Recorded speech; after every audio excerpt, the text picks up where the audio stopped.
On this journey of learning to be a powerful communicator, there are really two types of misconceptions that exist. The first type occurs before you get started on this journey, and that type of misconception actually prevents a lot of people to even take the first step. Now, when you tackle that and you have dealt with it and you've taken the first step, you got started on the journey, you started learning how to be a powerful communicator, there comes a phase where another type of misconception hits you. And what is that? For some reason, people feel that I'm learning how to communicate powerfully now.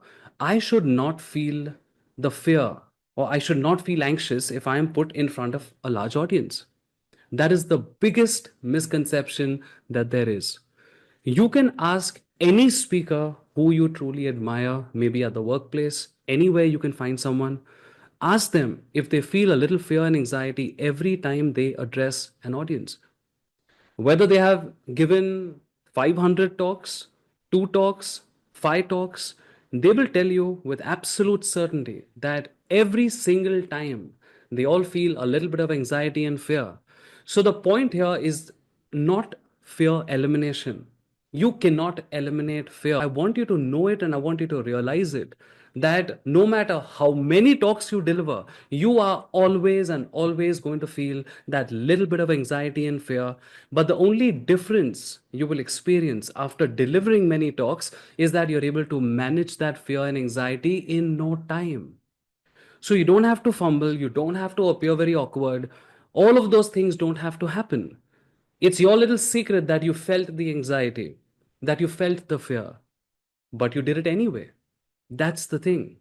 That is what you need to master. You need to master how to manage your fear. Have you experienced this? That every single time that you deliver the talk, you feel the fear and anxiety, but the more you do it, it is actually giving you the memory of success. You are developing a memory of success. You know that I could do it then, so you know that I can do it now. Tell me if that is your experience. If anybody here is waiting to feel confident first and then do it, you're never going to feel it. You're never going to feel it. You're waiting for something that is never going to happen. Please know this. Your confidence is going to develop by doing it. You have to get used to the fear and anxiety, only then will you know how to manage it. If you don't get used to it, you will not know how to manage it.